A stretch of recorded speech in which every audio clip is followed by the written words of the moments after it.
Oh, thank you, Madam Chair. Uh, Thank you, Chairman, for being here. Kind of remind me of sitting in a chair after I got the heck beat out of me in the football game and knowing the other team didn't go by the rules, and I had to explain why, and there's really no way around it. We've screwed this up. You got to have rules, and we've all seen this coming. I've invested in crypto. I didn't get as deep as some of these people have gotten, but it is a mess, and it's going to get worse if we don't get control of it. But we got confidence that you will, with our help. We've been trying to help. So,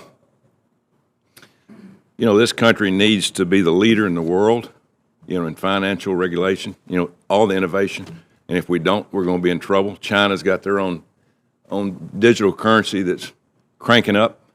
But, it's a huge problem. I've got people calling me from everywhere going, what are we going to do? What are we going to do about this? Well, it's new. It's totally new, and you go through some hard times, and unfortunately, you got a lot of people that have lost money in this, but we've got to get control of it so people get confidence in digital currency, bottom line.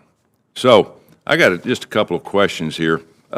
First of all, you said you met with Sam, and of course, we've had him in hearings before.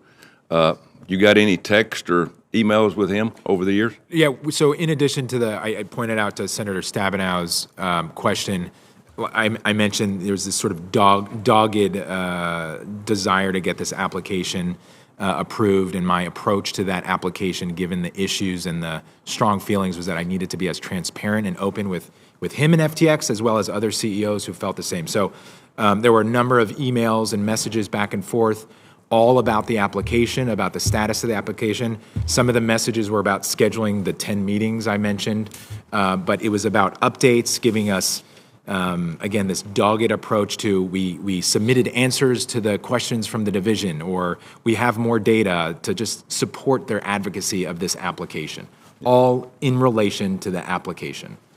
Okay, good. Thanks you. Chairman Gensler is using this collapse to argue that the SEC should run point on crypto regulation, but he has repeatedly cut off pathways for crypto firms to register at his agency. What have you done at the CFTC to encourage digital asset firms to register and enter the regulatory fold? Senator, this is, it's a great question, but this is at the heart of the problem, right? We've had, since, really 2016, 2017, we've seen an influx of these crypto firms coming to the CFTC to list derivatives products, whether on incumbent or existing registered exchanges, but also crypto firms buying existing derivatives exchanges and starting to list crypto derivatives. New products emerging and new ways that the crypto community can get into derivatives exchanges. But ultimately, and this is the reference I think you're making, in terms of regulation of cash markets, right? The spot market, we simply do not have authority to register cash market exchanges or any intermediary, broker-dealer, or entity within that structure, and that's what concerns me, right? This is the gap. This is the gap that exists. This is the gap that FSOC pointed out, and ultimately, again, to your point, if we don't do something, customers are going to continue to lose money, and we're going to be right back here again in a couple months. Exactly. On another point here, going back to FTX, these major environmental social governance, ESG, ratings companies gave FTX high marks, very high marks, for corporate governance. We have since learned that the exact opposite was true. What federal agency is responsible for auditing these ESG rating reports? What needs to be done to protect investors from inaccurate reporting by ESG rating companies? And can these people be sued when they do something like this? Senator, I think it would depend on if these are products that are being traded and there's an ESG rating on it, then naturally I think if it was a security financial product, it would be the SEC that would have to come up with some sort of rating mechanism. But I don't know for sure that it would necessarily be the SEC or potentially another department that might have the authority. But you point out a potential gap in who are the rating agencies. This was an issue in 2008 with the financial crisis. Who is overseeing rating agencies, and what are the conflicts of interest there, and what actions are they taking, and is it truly an objective rating to give consumers and investors the information that they need.